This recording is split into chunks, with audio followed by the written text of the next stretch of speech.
Hey friends, we're back. Want to welcome you to another version of, I was going to say Destination Health, Gerry. He's got so many irons in the welcome fire. to another version of Bloomfield Avenue where the streets come alive. I'm here with my partner, Gerry Linarducci. He is the author of a new book. Gerry, what's the name of the new book? Creating Efficient Financial Wealth. And good morning to you, Dan, and everyone out there on Facebook Live. Yeah. And if you have any questions, please let us know. Okay. Because we'll be more than happy to answer them. We'll be more than happy to have a discussion with you, and we'll have a good time.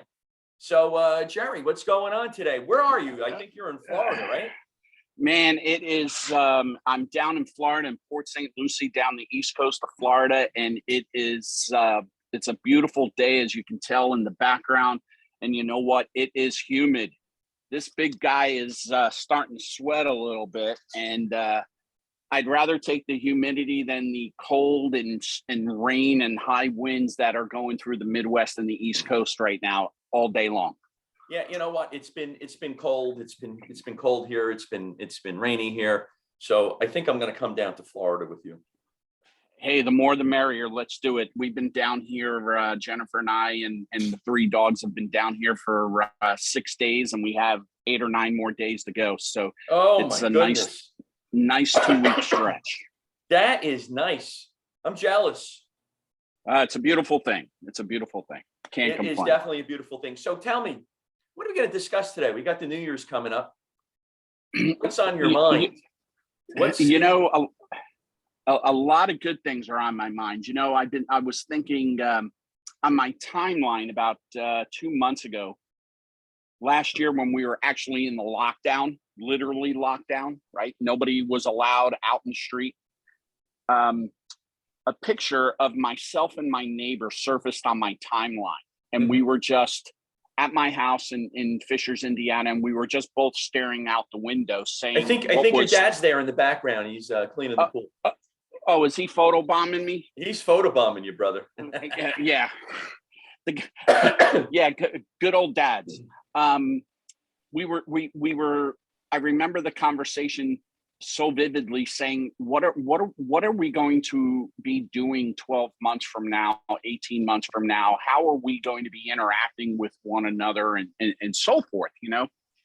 And what I personally did over that time period that we were locked down was I really took a reset of my life to date. And I said, if I had the opportunity to do things over again, what would some of the things I could do over again in my adult life? So I still view what we are going through as a society as a gift. And the gift of resetting and wanting to make things better for ourselves. So making something horrible and turning it into a positive. So, you know, we all go around saying so many times in our lives, I wish we had the opportunity to do things over again. Or if I could go back 20 years from now and redo something, I would redo it that way. Or I do it this way. I do it things different. Well, that's where this lockdown and that's where this pandemic, I think, has come into play. It's given us that opportunity to do things differently. Right. It gave us the opportunity of, whether we were let go of our positions in our careers, whether we were fired, whether we were replaced, so many of those businesses and occupations were lost. You remember in the pandemic, 4 million unemployed people? Right. But what I viewed it as, not that there were 4 million unemployed people, I viewed it as there were 4 million new potential job opportunities for those people that were strong enough and willing enough to make a change in their lives to make their lives better. Right. Right. So again, instead of looking at your glass half full, you look at it half empty.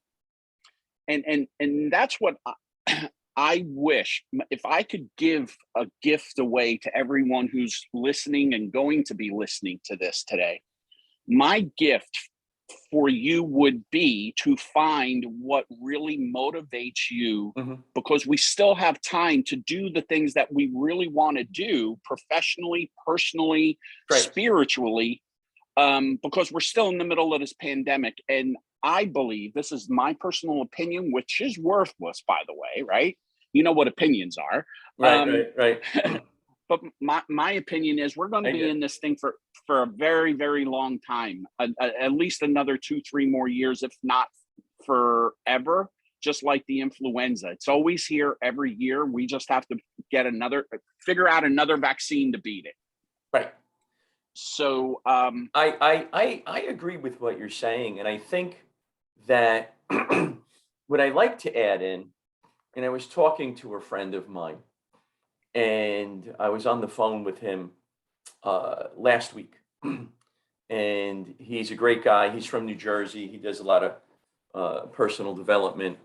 And he had said to me, in a group of people, Dan, resilience is important during this time. And I think that when he said that, I thought back to other situations that we've been through individually, as a community, and as a country. And we can go back to those situations, and we have experiences to overcome, whether it's a pandemic, whether it's a 9/11. So, going back to, the Cold War, going back to 9/11, going back to the 2008, financial market crash, and so forth and so on, to the first coronavirus that was around 2009. We have the resilience to overcome this. We have experiences, so we can call on our experiences. And yes, this virus is going to be around, and just like the flu, just like the cold, just like all of this other stuff. And we have to be ready, and we have to be resilient, and we have to be ready to rock and roll. And we need to be able to pivot and fight and not give up.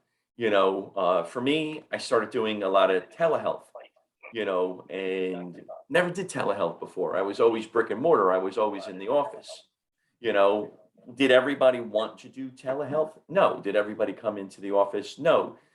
Did it hurt in a lot of different ways? Yes. But I've been through the Hurricane Sandys. I've been through 2008.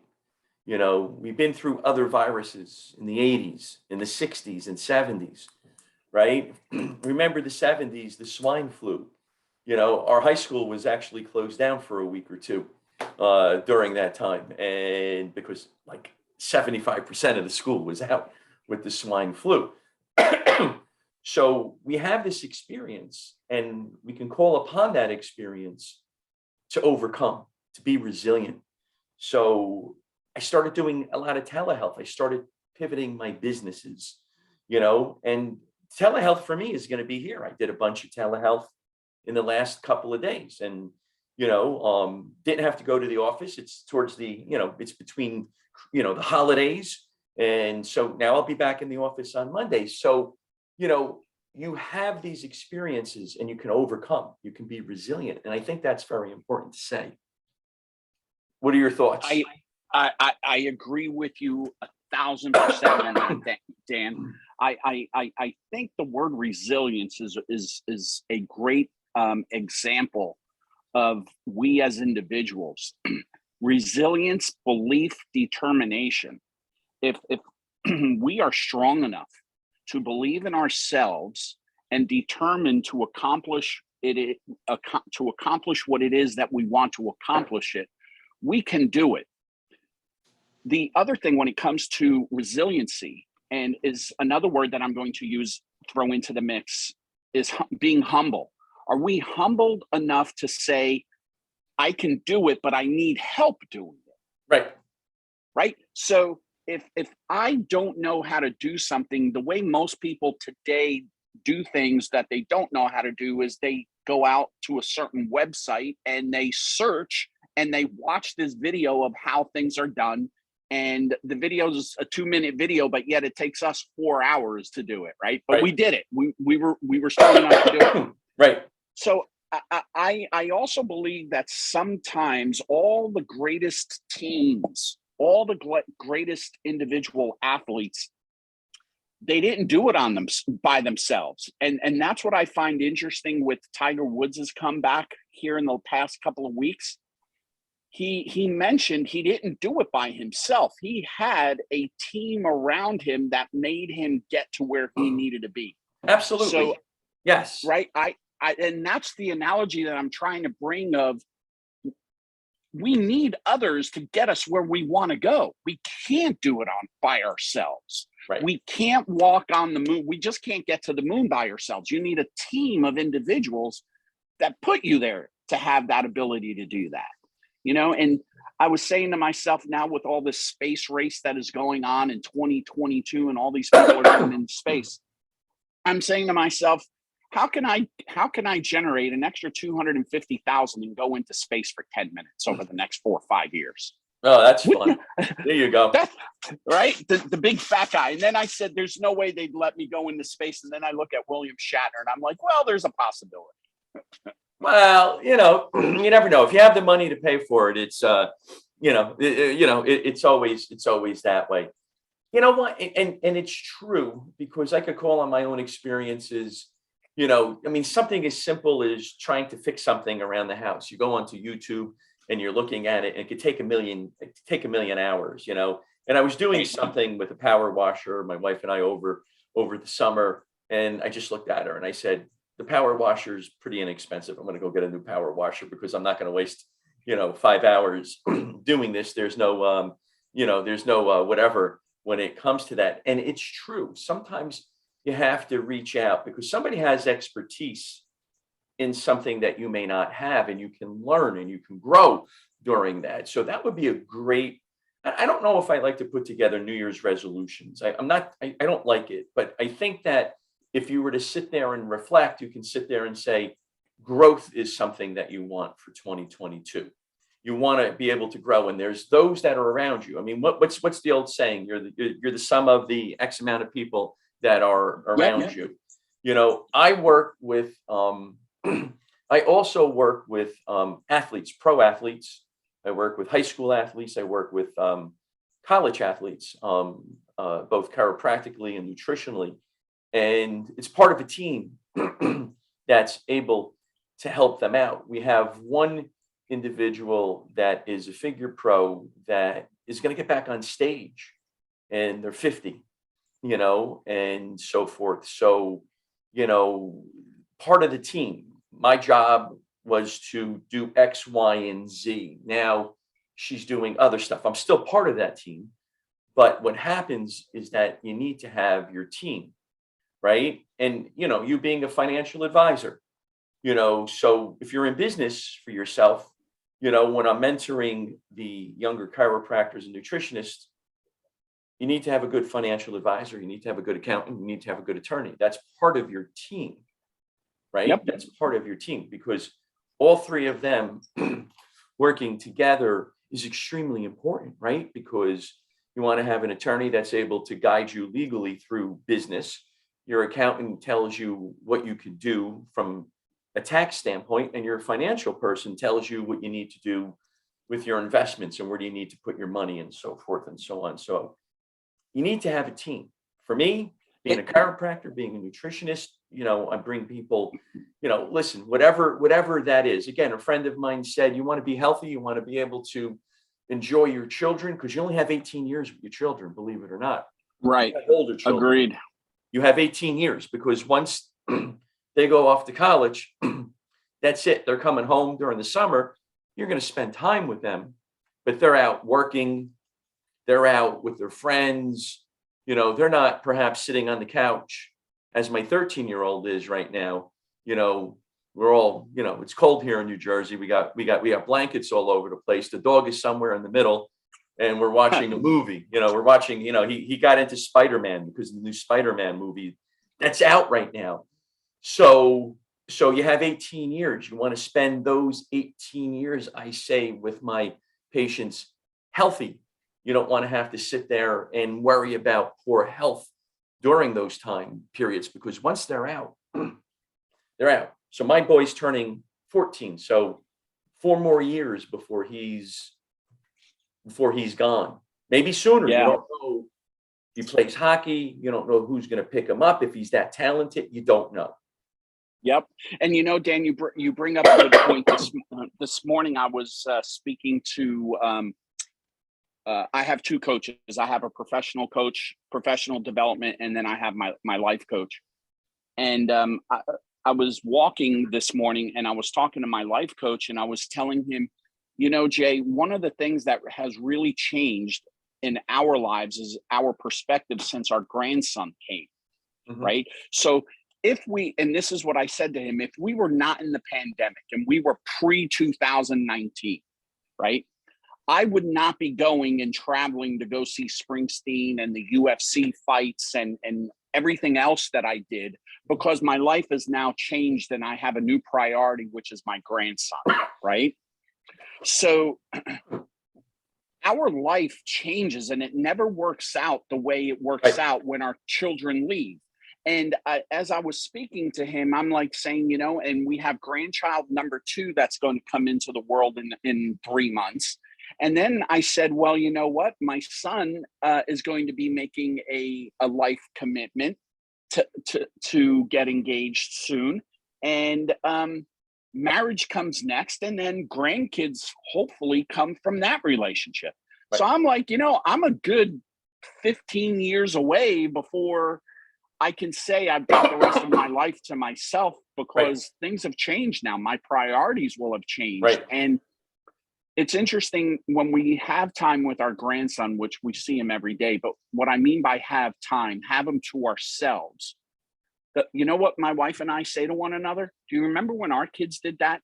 Do you remember when Sierra did this? Or you remember when Lorenzo did that? And then the very last thing that we say to one another, I wish we could have them back that small and that young again. Right? Sure. And what I take from that is those are the most precious moments in time. And that's the time that we will never, ever get back.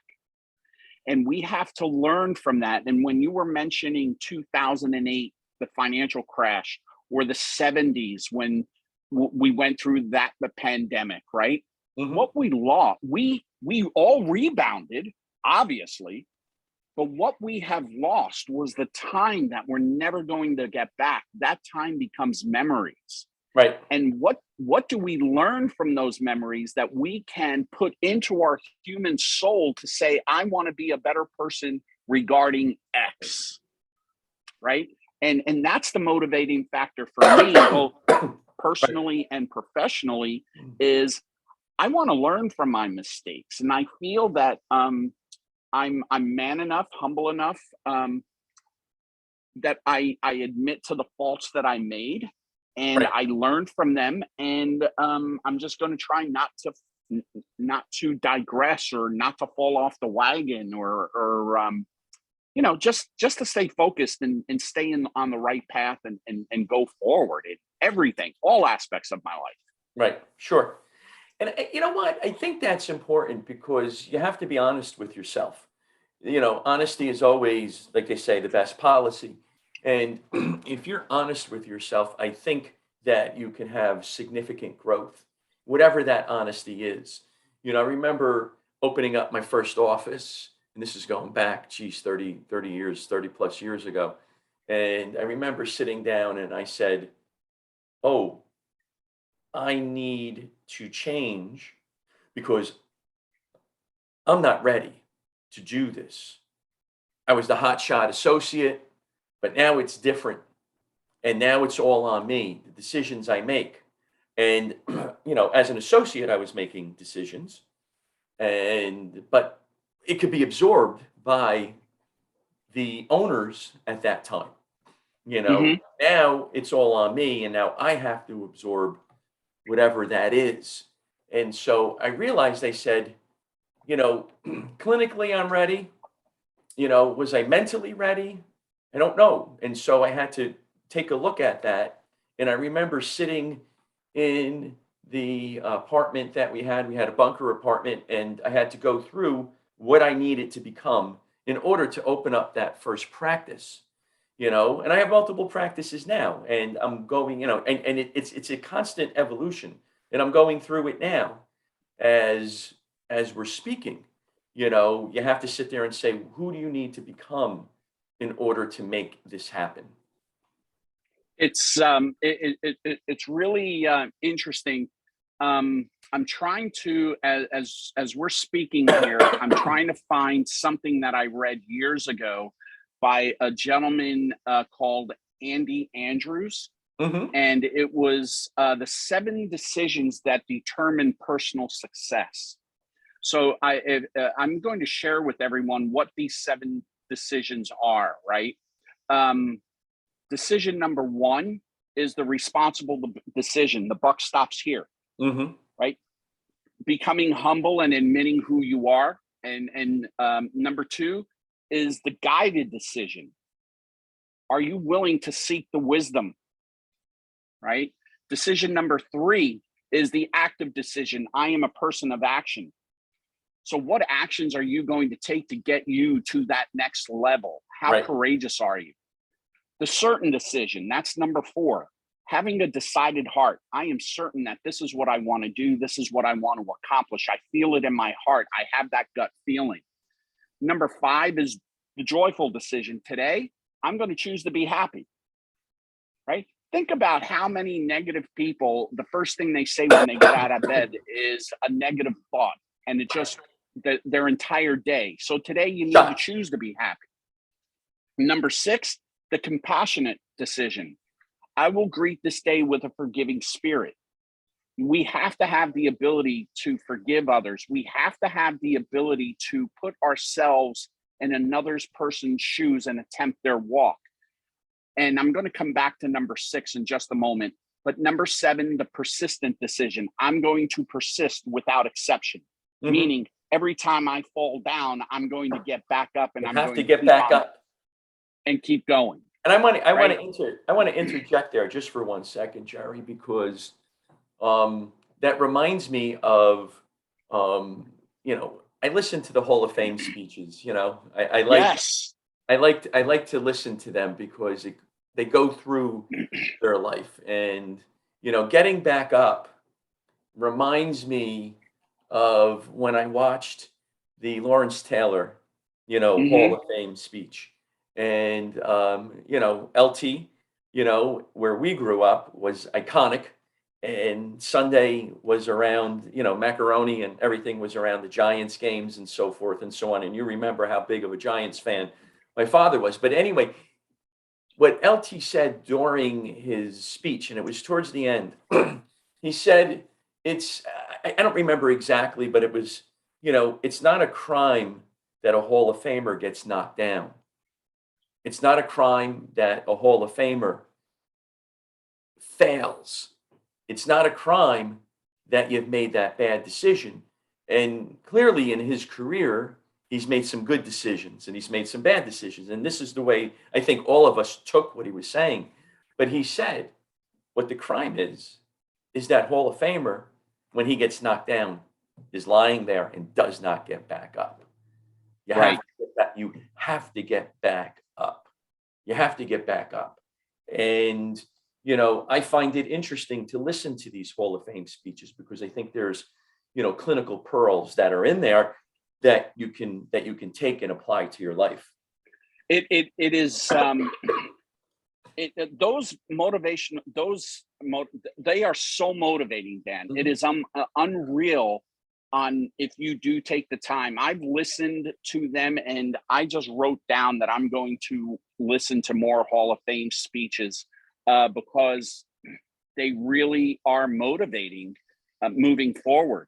It's just getting a sense of walking in another person's shoes, and that's what those speeches give to me, of all the sacrifices that they've had to make to become a Hall of Famer. This just yesterday, I think it was either yesterday or the day before, my niece on my wife's side called up and said, guess what? were moving to Nashville, Tennessee, and her husband was graduated in Indiana University, was a non-drafted player, and he was picked up by the Cincinnati Bengals, played for a half a season because he broke his ankle. He was actually, I think it was like episode 4 or 5 on HBO, Hard Knocks, when they covered the Cincinnati Bengals, but they talked about Larry when he broke his ankle and it was career ending. But Larry left the Bengals and he became an assistant defensive coach at Notre Dame for a couple of years. And then he took a upgraded position at the University of Toledo for the past 3 years.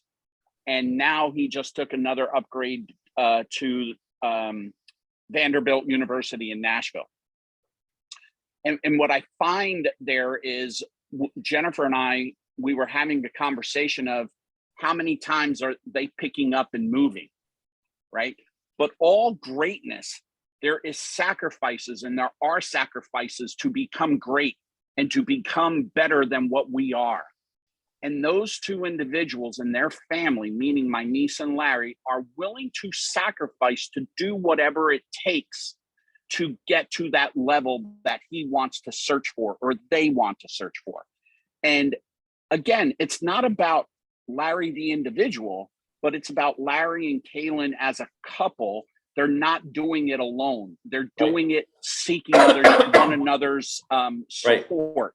Again, it's not it's they have to do it together, because neither one of them are going to make it on their own, right? So it was just it was something great that happened a couple of days ago, obviously for life reasons, but more when you really dissect that blooming onion, right? It's just not the first piece of the onion that you love at Outback. Right. It's as you work your way in, and as you dissect that blooming onion of life, it is really beautiful. And I think those are the stories that need to be promoted out there, of the sacrifices, the loyalty, the love, the determination, the resilience, everything that we've been talking about. But also always, always, always remember, as you and I always talk about, and why we decided to call it Bloomfield Avenue, where the streets come alive, always remembering your roots of where you came from, how you grew up, because that shaped who we are today. 100%. The good, the bad, and the ugly that goes along with it, right? Yep. Hey, you know, we're talking something along the lines. Have you ever watched the movie? I'm sure you've watched the movie A Bronx Tale. Of course. Right. For me, the greatest scene in that movie are the closing credits. And the closing credit goes something like this. The saddest choice in life, or no, the saddest thing in life is wasted talent. And the choices that you make, or the choices that you don't make, will lead to where you will eventually get in your life. Right. So think about the talents. We all have a talent. I don't care what it is. It's not a talent of playing the accordion, or playing a musical instrument, or the talent to get in front of people, or the talent of doing surgery on others. It's about, what did God give us as the God-gifted talent? How many times do we say, I'm just going to say, what's his name? Usain Bolt. That's God-gifted talent. Right. That's not, yes, he has worked on getting faster, but it comes natural. That's God-gifted talent.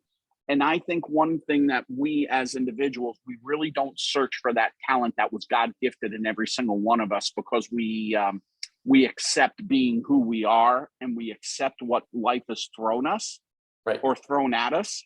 And that's what I don't want to do in 2022. And that's what I'm trying to really expand and have a tremendous explosion here on January 3rd.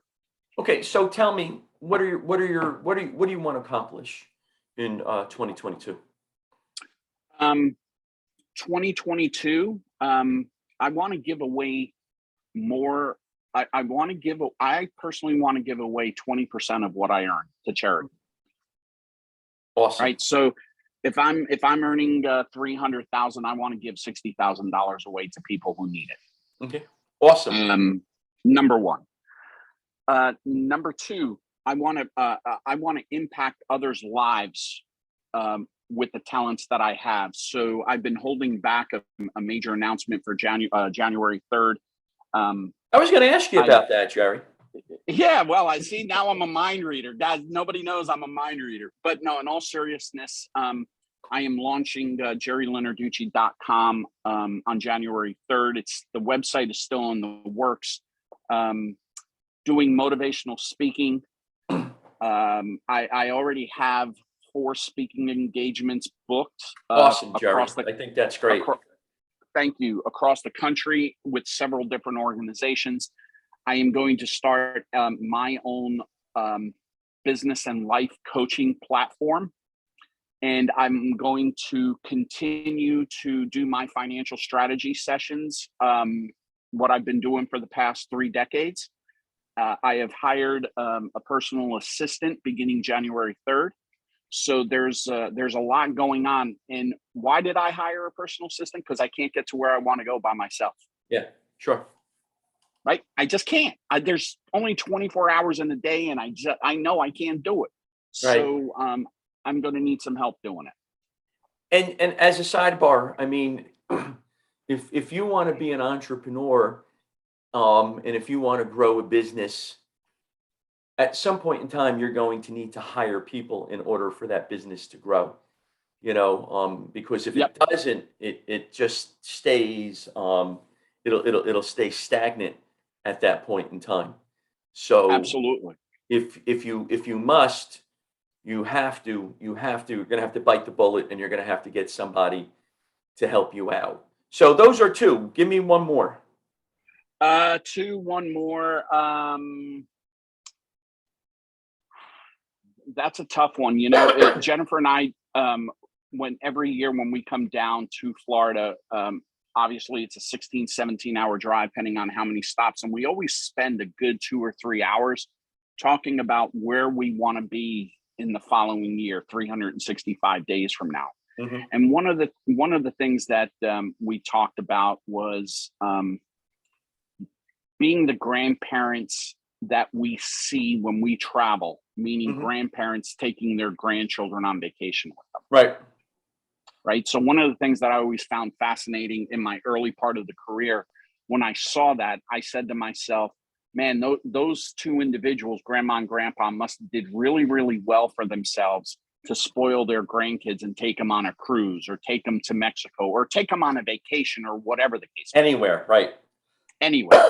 And I want to have that ability to take both of my grandchildren on numerous. I want to give them whatever that they want, and spending quality time with them and the rest of my family, because time's not on our side, right? Once we hit that, when we look at life expectancy tables of being a certain amount of a certain age, and the actuaries don't know the day you're going to die, but if they pooled everyone together, they know how many years you have left to live according to how healthy you are. And you notice that you have spent more time on earth than you have left on earth. It makes you really think a little bit different. And that's what I want to do. I just want to maximize my time, make an impact in people's lives, spend the most amount of time that I can with the people that matter most to me. And the day that I'm not here is just to leave the world a better place. Yeah. I get it. What about you, Dan? Well, I think the first thing is, with what's going through with my mother, family, having better relationships with my family. I think that's important. Secondly is having a better, impacting more people with my career.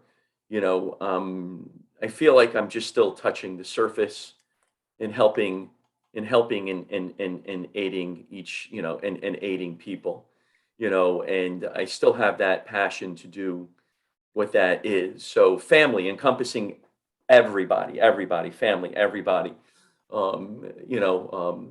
impacting more people with my career. And number three is to develop. And I think that I'm going to probably be your first client. That would be interesting. Oh my Lord. How many bottles of scotch or whiskey do I need? Well, what we could do is we can go out and buy some Nikes, Yeah, right. and then we could have a sneaker party. Yeah. And With the we good old could, waffle bottoms. You remember that? The waffle yeah, bottom and then we Nikes? can get Bill. You know, Yeah. we'll go get Billy, and we'll we'll run around the block, and then we'll heave, and then we'll go, you know, we'll drink. Yeah. Well, same thing will happen. Billy will kick all of our asses. I don't know if you know, but did you know he, not in 2020, but in 2019, he ran the New York City Marathon? He did. I do remember him. I did speak with him, and I do remember him saying that he was training for the marathon. Now, um, um, I, we've done those marathons back in the day. I don't know if my knees can handle that anymore, but Yep. we'll figure that out. We'll figure that out. Yeah. Yeah. Yeah. It was, you just brought back some memories when you said we did our marathons. The longest one I ever did was the Newark distance run. I think it was like 12.1 miles or something like that. Yeah. Back in the day, right? Nobody believes me because of how big I am now, but it is what it is. Well, I think that what we need to do is work on you with that. What do you think? Yes, I know. I the last couple of nights I've been saying to myself, I really have to do something if I want to last a long time for my grandson. I look at my dad, who's just turned 88 a couple of weeks ago, Mhm. and I'm saying I want to be him at age 88, where he can see his grandchildren and his great grandchildren, and Right. not watch westerns. That's for sure. Sure. But just have that ability, that longevity. So yeah, that's something that has been on my mind. It's been, I'm not going to bull crap. So I It think has been on my I mind. think that we can set a little bit of a goal where you're helping me and I'm helping you with this. One hand washes the other. I Again, think it comes down to street smarts, right? it comes down to the street again. So I think that could be very important. No, I agree. I like where you're going with this. So I think that I can help you out. And we do have some data from you. We do have some blood work and stuff. If Oh I'm my, here we go. I Didn't do you have lose some that? blood work from a year and a half ago. So Yeah. We'll okay. figure it out. All right, Gerry. We'll figure it out. I do think of you every time I have what is that green thing? An avocado. An Every avocado. I slice open that avocado in the morning and I think of you every time I freaking eat it all the time. Throw a little bit of salt on that. So when I'm in Newark, there are espresso machines that are strategically put throughout the offices, and so when we're there, we, after lunch, it's like, who's making the espresso, right? In my Westfield office, my partner brought in gunols, the other day. He can't remember where it was from, but it was in Essex County. I was like, what do you mean you can't remember? I remember. What do you mean? So they were actually pretty good. They were the small ones. And he made the espresso, and I was in my office and I was doing some paperwork, and he smiled. He brought the espresso in, and we were, so we did a little espresso. So, so I think that we're gonna help each other out in 2022. As we say, we need to have individuals to help us out, and I think this is something that is that we can do with this. Absolutely. I think that's walking the walk and talking the talk. How about that? 100%. 100%. And that is, you want to know something, Dan? That is credibility. That is credibility when you have someone who's not only talking the talk but walking the walk. 100%. So now you know that that person has walked in your shoes. And I say that to a lot of people when they have something go wrong, right? Right. Something in their life goes bad, and we say, oh, I understand how you feel.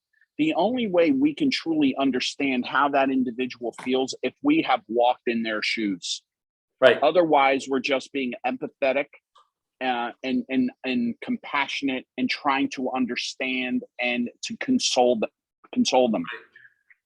And that's why I personally love going to listen to motivational speakers, both personally and professionally, for people that have walked in my shoes and have gotten themselves out of the trenches because they know what I'm going through. Right. Sure. So yeah, we can learn from one another and make an impact. Awesome. I love it. Well, we're coming up on our 45 minutes here. Is there any thoughts, any other things you want to impart before we get off? You know, this is our New Year's Eve podcast. Our first of many New Year's Eve podcasts. New Year's Eve podcasts. Yep. And so all right. And you know, everybody used to come to my house on New Year's Eve. So that was one of the big things. So, you know, inviting you into the house, we're inviting you into our homes for this New Year's Eve podcast. And we look forward to doing more podcasts in 2022. We want to motivate, we want to educate, we want to inspire, we want you to grow, we want you to be at a higher level.